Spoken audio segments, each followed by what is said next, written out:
Hi, my name is Lucas and this is my final project for CS50W, in which I have created a TicTacToe online game that we can play against other players. I used the WebSocket connection to update the user windows based on the data that has come back from the server. And to run the project, we have to go here and run Python 3 manage.py run server. I am using Docker, you can use whatever you like. And run this command right here that enables it to accept WebSocket connections. And right here we can go to this port at our browser. I will use Opera. I will log in as two different users, so I need to do this. And here I will log in as Sauron, and here as Lucas.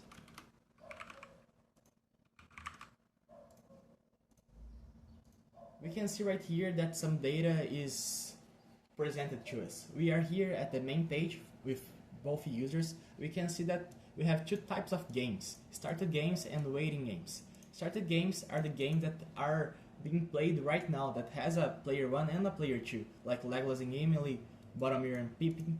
And waiting games are the games that only have a player 1, the player 2 hasn't arrived yet. So if I create a room here as Sauron, I will be redirected to that game room URL, and here as Lucas you can see that the waiting games div has been updated because a new waiting game has been created. A player 1 is in the game and the player 2 has not arrived yet. And here we can see that this has been updated without Lucas having to request more data from the server, because I use WebSocket. This enables a direct connection in the main page with all the users that are logged in will receive message when the database is updated. So here I updated the database with Sauron, creating a new game, and here I received a message like, oh, the database was updated, you can fetch now some new data because there is a new game waiting for you. And here we can see Sauron and empty. I will enter the match as Lucas, and here we can see that the grid is drawn to us so that we can play the game. And here we can see that we have another type of WebSocket connection, a direct connection between Sauron and Lucas, not any of the users that are in the main page. So now we can start the game. The player 1 is the X and is the one who created the game, in this case Sauron. And we can see that the page updates the display accordingly with the play, and it survives the reload of the page because the data is being held at the database, not in the JavaScript itself. It's being updated with JavaScript, but the JavaScript fetches the data each time the player makes a move and refreshes the game grid with the accordingly play made by the opponent. This is being done because of the WebSocket message that are being sent between these two users. And here we can play as Lucas, and I will draw victory of Sauron. Right here we can see that the game updates accordingly. We can create another game here so that Lucas will win right now, like here.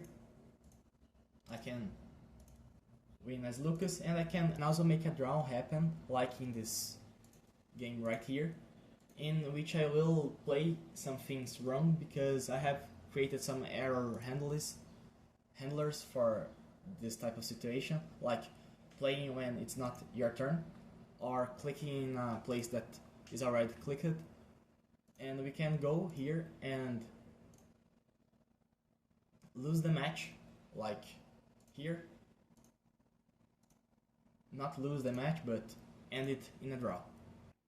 The most important thing about this project is not the TicTacToe game itself. This was easy to make. The core of the project is the WebSocket connection that enables the users to play the game accordingly, because that would be a poor solution to like wait 5 seconds to reload the page when a user makes a move. So in this case we can see exactly when the user clicks, the next user will be updated with the data coming back from the server, not from a regular HTTP request. This was my project. Thank you for seeing the video. I have it all documented in the GitHub Repository, and it will be here on the description of the video. Thanks.